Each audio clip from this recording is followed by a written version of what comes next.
Hello and welcome to Tony's Bonsai. Today I want to talk about profile pruning bonsai trees. It's not the easiest thing to say, have a go yourself. And what I mean when I talk about profile pruning is using a pair of scissors to style the overall canopy of a tree rather than going in and individually working on each branch. Now there's a guy quite famous for this technique in Germany called Walter Paul. Fascinating guy, he's got some amazing trees and he's a big advocate of this technique.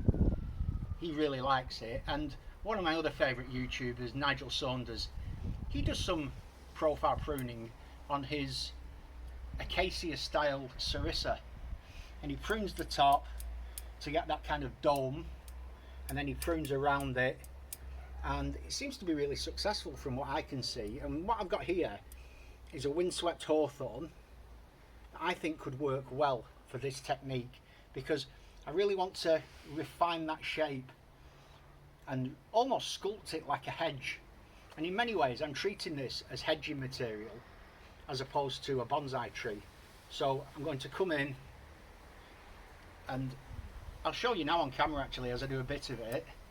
I'll just kind of work my way through, and if this is the shape I want, rather than looking at each branch and saying I'll use directional pruning on this, because I've already done that, so I know that the structure is already sound, I'm going to go like this.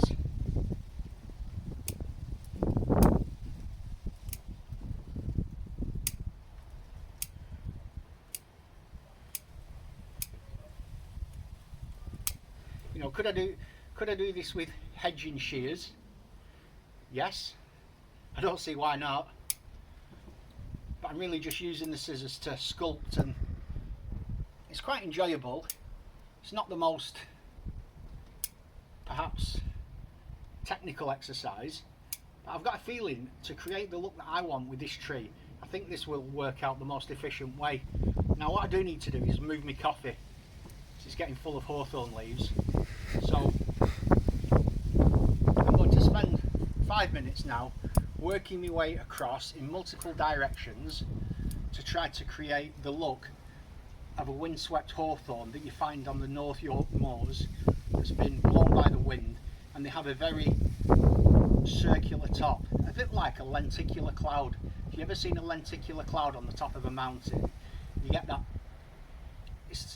well, lenticular, I think it's Latin for lens, isn't it? So you get that lens shape with a kind of flat bottom, and that's what I'm going for. So interesting stuff. I'm going to spend 5 minutes and come back to you. Well, there we go. I've sculpted this round by just profile pruning it. Hopefully from there you can see the shape that I've managed to achieve, and this can be refined now over the next couple of years. I've just caught that there with me stick, so I'll get rid of that. You can see here how easy it is to just sort of work your way across the top, just defining this shape, which is, it's really good fun. Should I rotate it? Can you see it from? Yeah, I can see pretty much. It's worth rotating though there, I think. Yeah, interesting that you've got this little branch hanging down there, which, yeah, well, I like that structure. Yeah, I want to show that structure of the tree. I definitely wouldn't remove that. And one of the advantages that Walter Paul talks about when he talks about this technique is the randomness that you bring into the upper canopy. So instead of specifically doing branch by branch, it's quite a random process, and you develop that quite fine ramification that you see on hedging. If you think about a hedge in a garden, they often have wonderful ramification, and you're achieving that same thing. And he actually says this is a superior technique, and it will be interesting to see what this looks like next summer or next autumn. And again, I think I would go for the same method of just pruning it in the same way you would prune a hawthorn hedge, just literally working the shape. And I think by doing that you're going to create an excellent winter image. This winter it's not going to be amazing because it's not had enough refinement. Given 2 or 3 years of this technique, I think that'll be absolutely packed with very fine twigs on the top, and I think that could look really good.